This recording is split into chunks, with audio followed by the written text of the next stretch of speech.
भागवत गीता अध्याय 1 श्लोक 1 धृतराष्ट्रोवाच धर्मक्षेत्रे कुरुक्षेत्रे समवेता युयुत्सव मामका पांडवाश्चैव किम कुर्वत संजय। 1 अनुवाद। धृतराष्ट्र ने कहा, हे संजय, धर्मभूमि कुरुक्षेत्र में युद्ध की इच्छा से एकत्र हुए मेरे तथा पांडु के पुत्रों ने क्या किया। तात्पर्य। भगवद गीता एक बहुपठित आस्तिक विज्ञान है जो गीता महात्म्य में सार रूप में दिया हुआ है। इसमें यह उल्लेख है कि मनुष्य को चाहिए कि वह श्रीकृष्ण के भक्त की सहायता से संवीक्षण करते हुए भगवद गीता का अध्ययन करे और स्वार्थ प्रेरित व्याख्याओं के बिना उसे समझने का प्रयास करे। अर्जुन ने जिस प्रकार से साक्षात भगवान कृष्ण से गीता सुनी और उसका उपदेश ग्रहण किया, इस प्रकार की स्पष्ट अनुभूति का उदाहरण भगवद गीता में ही है। यदि उसी गुरु परंपरा से निजी स्वार्थ से प्रेरित हुए बिना किसी को भगवद गीता समझने का सौभाग्य प्राप्त हो तो वह समस्त वैदिक ज्ञान तथा विश्व के समस्त शास्त्रों के अध्ययन को पीछे छोड़ देता है। पाठक को भगवद गीता में न केवल अन्य शास्त्रों की सारी बातें मिलेंगी अपितु ऐसी बातें भी मिलेंगी जो अन्यत्र कहीं उपलब्ध नहीं है। यही गीता का विशिष्ट मानदंड है। स्वयं भगवान श्रीकृष्ण द्वारा साक्षात उच्चरित होने के कारण ये पूर्ण आस्तिक विज्ञान है। महाभारत में वर्णित धृतराष्ट्र तथा संजय की वार्ताएं इस महान दर्शन के मूल सिद्धांत का कार्य करती हैं। माना जाता है कि इस दर्शन की प्रस्तुति कुरुक्षेत्र के युद्धस्थल में हुई जो वैदिक युग से पवित्र तीर्थस्थल रहा है। इसका प्रवचन भगवान द्वारा मानव जाति के पथ प्रदर्शन हेतु तब किया गया जब वे इस लोक में स्वयं उपस्थित थे। धर्मक्षेत्र शब्द सार्थक है क्योंकि कुरुक्षेत्र के युद्धस्थल में अर्जुन के पक्ष में श्री भगवान स्वयं उपस्थित थे। कौरवों का पिता धृतराष्ट्र अपने पुत्रों की विजय की संभावना के विषय में अत्यधिक संदिग्ध था। अतः इसी संदेह के कारण उसने अपने सचिव से पूछा, उन्होंने क्या किया। वह आश्वस्त था कि उसके पुत्र तथा उसके छोटे भाई पांडु के पुत्र कुरुक्षेत्र की युद्धभूमि में निर्णयात्मक संग्राम के लिए एकत्र हुए हैं। फिर भी उसकी जिज्ञासा सार्थक है। वह नहीं चाहता था कि भाइयों में कोई समझौता हो, अतः वह युद्धभूमि में अपने पुत्रों की नियति, भाग्य, भावी के विषय में आश्वस्त होना चाह रहा था। चूंकि इस युद्ध को कुरुक्षेत्र में लड़ा जाना था, जिसका उल्लेख वेदों में स्वर्ग के निवासियों के लिए भी तीर्थस्थल के रूप में हुआ है, अतः धृतराष्ट्र अत्यंत भयभीत था कि इस पवित्र स्थल का युद्ध के परिणाम पर न जाने कैसा प्रभाव पड़े। उसे भलीभांति ज्ञात था कि इसका प्रभाव अर्जुन तथा पांडु के अन्य पुत्रों पर अत्यंत अनुकूल पड़ेगा क्योंकि स्वभाव से वे सभी पुण्यात्मा थे।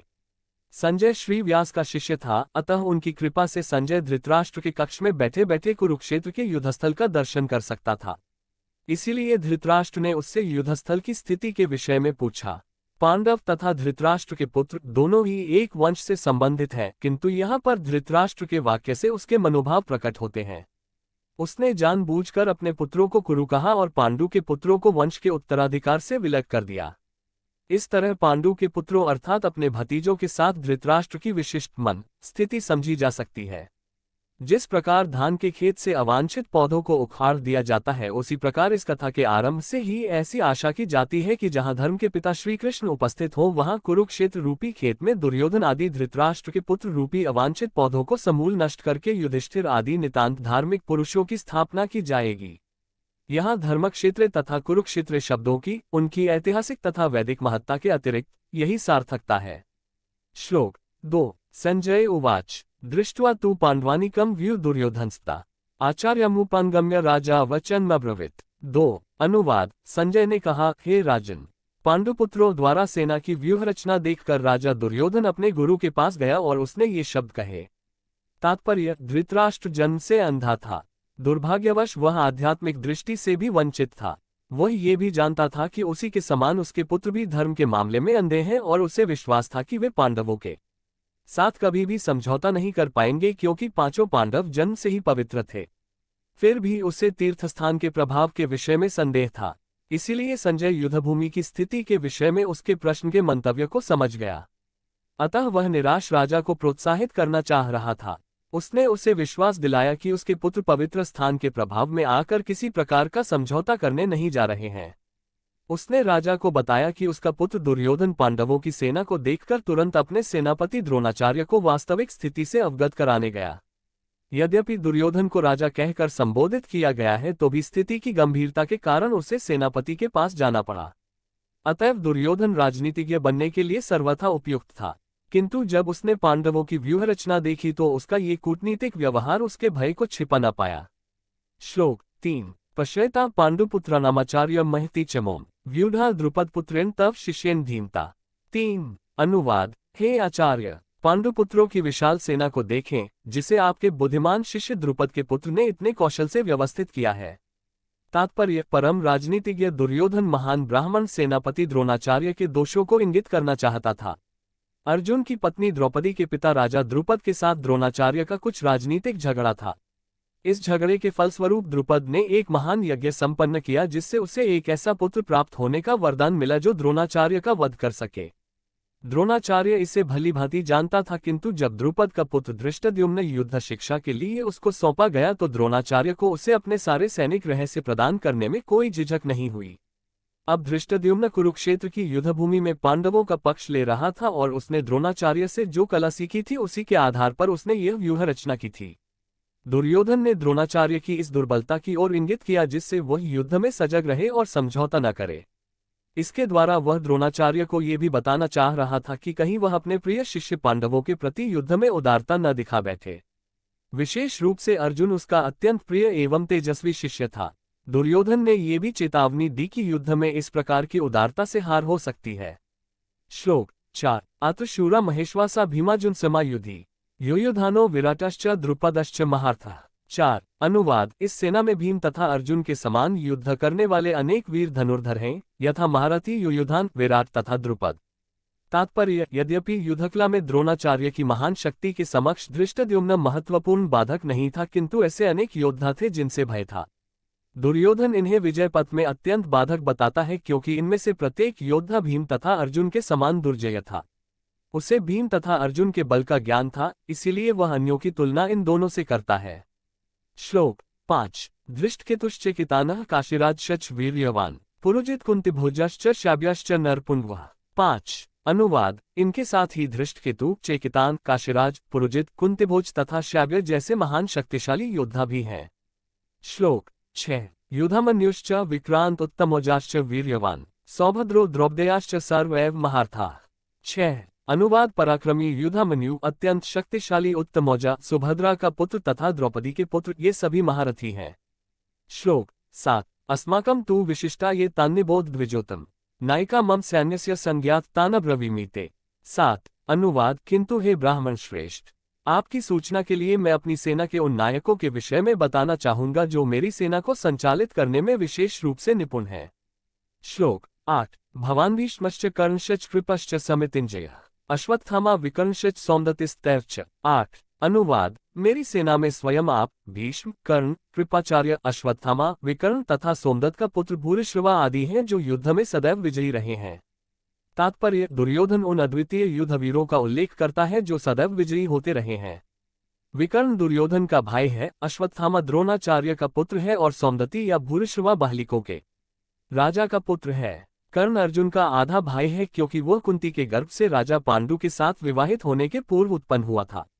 कृपाचार्य की जुड़वा बहन द्रोणाचार्य को ब्याही थी। श्लोक 9 अन्ये च बहवः शूरा मदर्थे त्यक्तजीविताः नाना शस्त्र प्रहरणाः सवे युद्धविशारदाः।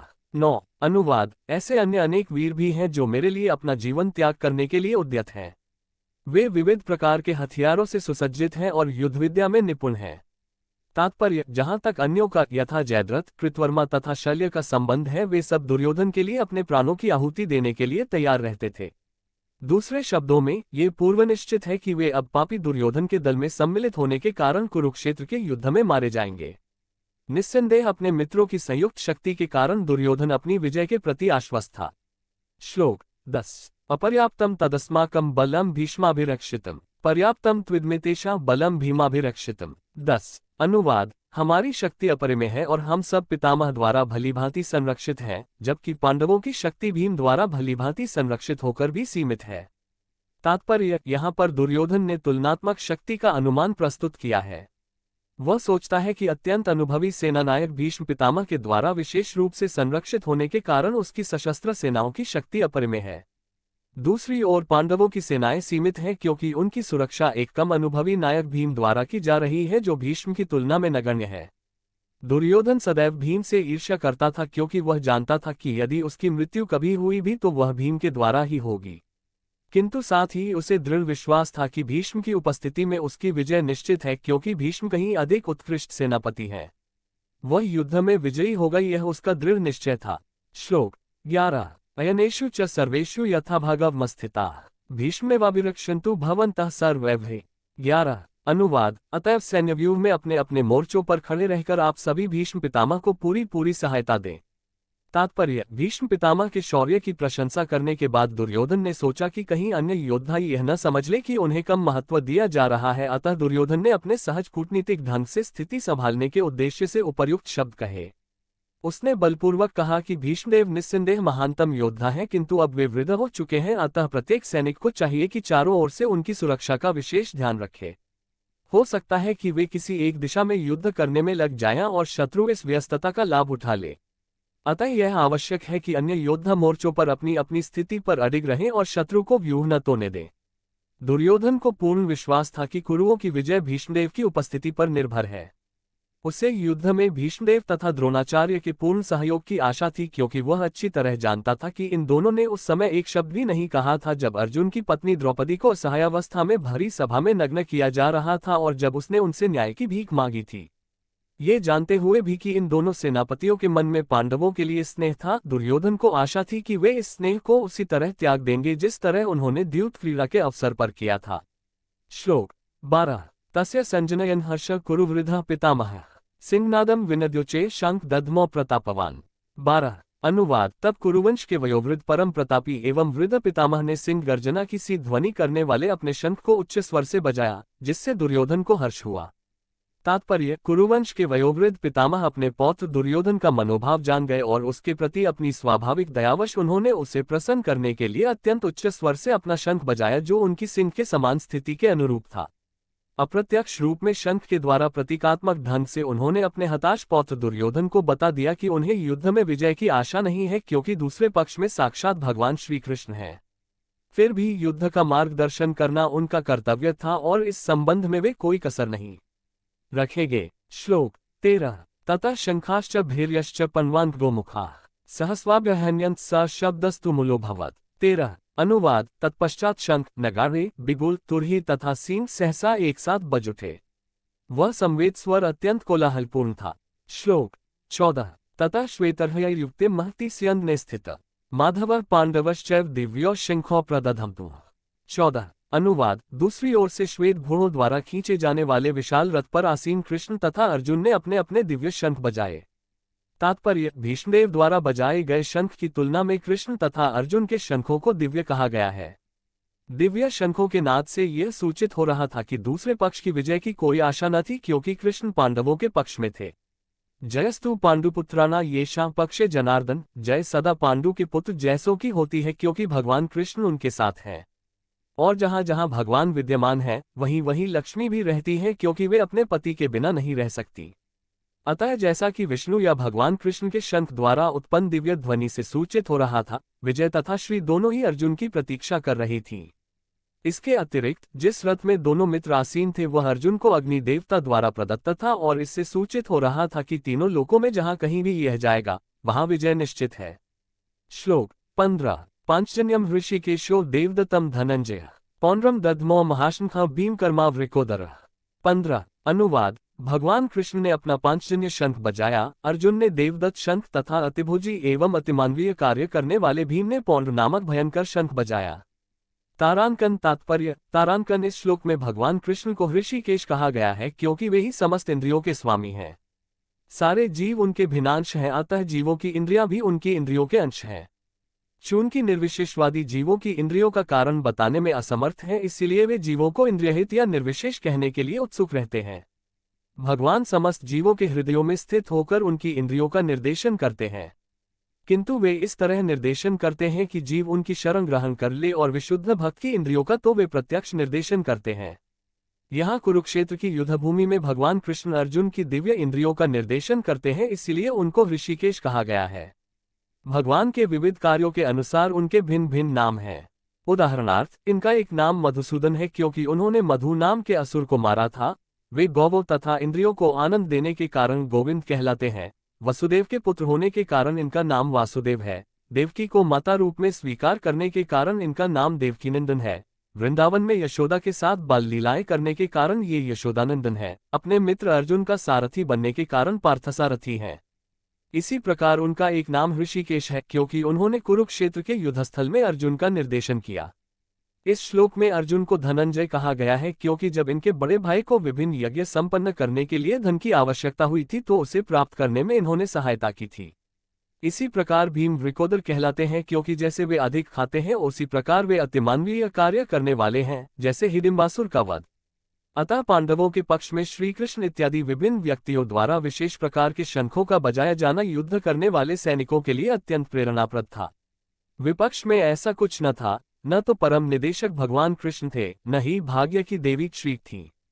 अतः युद्ध में उनकी पराजय पूर्व निश्चित थी। शंखों की ध्वनि मानो यही संदेश दे रही थी। श्लोक 16-18 अनंत विजय राजा कुंती पुत्रो युधिष्ठिर नकुल सहदेवश्च सुघोष्मणिपुष्पको 16 काश्यश्च परमेश्वास शिखंडी च महारथ दृष्टद्युम्नो विराटश्च सात्यकिश्च प्राजित 17 द्रुपदो द्रौपदेयाश्च सर्वश पृथिवीप्ते सौभद्रश्च महाबाहु शंखांदधु पृथक पृथक 18 अनुवाद। हे राजन, कुंती पुत्र राजा युधिष्ठिर ने अपना अनंत विजय नामक शंख बजाया तथा नकुल और सहदेव ने सुघोष एवं मणिपुष्पक शंख बजाए। महान धनुर्धर काशीराज परम योद्धा शिखंडी धृष्टद्युम्न विराट अजय सात्यकी द्रुपद द्रौपदी के पुत्र तथा सुभद्रा के महाबाहु पुत्र आदि सबों ने अपने अपने शंख बजाए। तात्पर्य, संजय ने राजा धृतराष्ट्र को अत्यंत चतुराई से यह बताया कि पांडु के पुत्रों को धोखा देने तथा राज्य सिंहासन पर अपने पुत्रों को आसीन कराने की यह अविवेकपूर्ण नीति श्लाघनीय नहीं थी। लक्षणों से पहले से ही यह सूचित हो रहा था कि इस महायुद्ध में सारा कुरुवंश मारा जाएगा।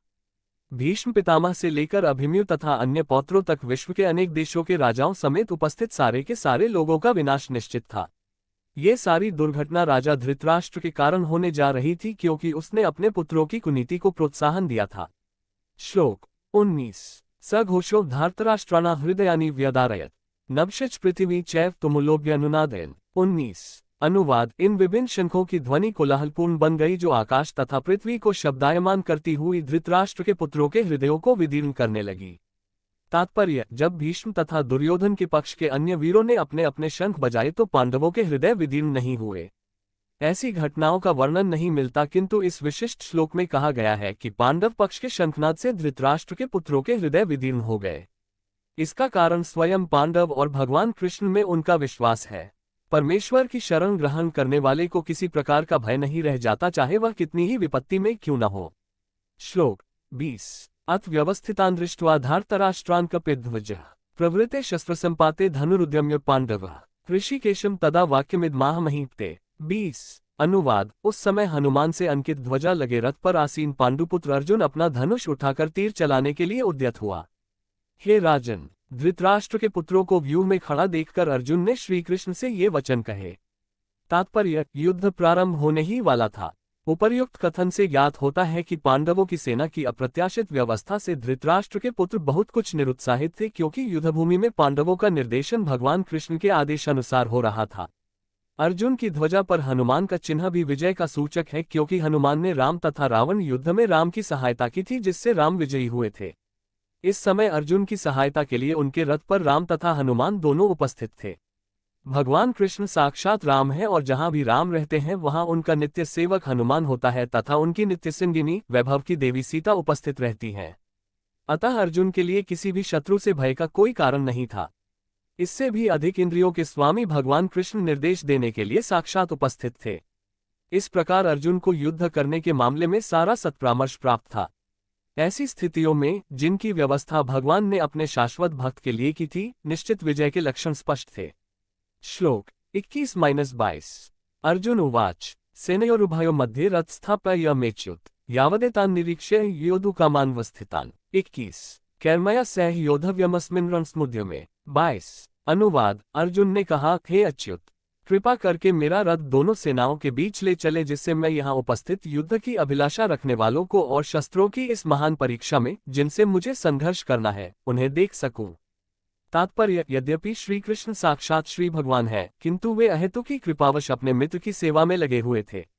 वे अपने भक्तों पर स्नेह दिखाने में कभी नहीं चूकते, इसलिए अर्जुन ने उन्हें अच्युत कहा है। सारथी रूप में उन्हें अर्जुन की आज्ञा का पालन करना था और उन्होंने इसमें कोई संकोच नहीं किया, अतः उन्हें अच्युत कहकर संबोधित किया गया है। यद्यपि उन्होंने अपने भक्त का सारथी पद स्वीकार किया था, किंतु इससे उनकी परम स्थिति अक्षुण्ण बनी रही। प्रत्येक परिस्थिति में वे इंद्रियों के स्वामी श्री भगवान ऋषिकेश हैं। भगवान तथा उनके सेवक का संबंध अत्यंत मधुर एवं दिव्य होता है। सेवक स्वामी की सेवा करने के लिए सदैव उद्यत रहता है और भगवान भी भक्त की कुछ न कुछ सेवा करने की कोशिश में रहते हैं। वे इसमें विशेष आनंद का अनुभव करते हैं कि वे स्वयं आज्ञादाता न बने, अपितु उनके शुद्ध भक्त उन्हें आज्ञा दें। चूंकि वे स्वामी हैं, अतः सभी लोग उनके आज्ञापालक हैं और उनके ऊपर उनको आज्ञा देने वाला कोई नहीं है। किंतु जब वे देखते हैं कि उनका शुद्ध भक्त आज्ञा दे रहा है तो उन्हें दिव्य आनंद मिलता है, यद्यपि वे समस्त परिस्थितियों में अच्युत रहने वाले हैं। भगवान का शुद्ध भक्त होने के कारण अर्जुन को अपने बंधु बांधवों से युद्ध करने की तनिक भी इच्छा न थी, किंतु दुर्योधन द्वारा शांतिपूर्ण समझौता न करके हठधर्मिता पर उतारू होने के कारण उसे युद्ध भूमि में आना पड़ा। अतः वह ये जानने के लिए अत्यंत उत्सुक था कि युद्ध भूमि में कौन कौन से अग्रणी व्यक्ति उपस्थित हैं। यद्यपि युद्धभूमि में शांति प्रयासों का कोई प्रश्न नहीं उठता, तो भी वह उन्हें फिर से देखना चाह रहा था और ये देखना चाह रहा था कि वे इस अवांछित युद्ध पर किस हद तक तुले हुए हैं। श्लोक 23 योत्स्यमानान्वीक्ष्य यतेत समाक्ता धार्तराष्ट्रस्य दुर्बुधिर्युद्धे प्रिय चिकीर्ष्व। 23 अनुवाद। मुझे उन लोगों को देखने दीजिए जो यहाँ पर धृतराष्ट्र के दुर्बुद्धि पुत्र दुर्योधन को प्रसन्न करने की इच्छा से लेने के लिए आए हुए हैं। तात्पर्य ये सर्वविदित था कि दुर्योधन अपने पिता धृतराष्ट्र की सांठगांठ से पापपूर्ण योजनाएं बनाकर पांडवों के राज्य को हड़पना चाहता था। अतः जिन समस्त लोगों ने दुर्योधन का पक्ष ग्रहण किया था वे उसी के समानधर्मा रहे होंगे। अर्जुन युद्ध प्रारंभ होने के पूर्व ये तो जान ही लेना चाहता था कि कौन कौन से लोग आए हुए हैं, किंतु उनके समक्ष समझौता का प्रस्ताव रखने की उसकी कोई योजना नहीं थी। ये भी तथ्य था कि वह उनकी शक्ति का, जिसका उससे सामना करना था, अनुमान लगाने की दृष्टि से उन्हें देखना चाह रहा था, यद्यपि उसे अपनी विजय का विश्वास था क्योंकि कृष्ण उसकी बगल में विराजमान थे। दूसरे पार्ट के लिए चैनल को सब्सक्राइब करो, वीडियो को लाइक करें।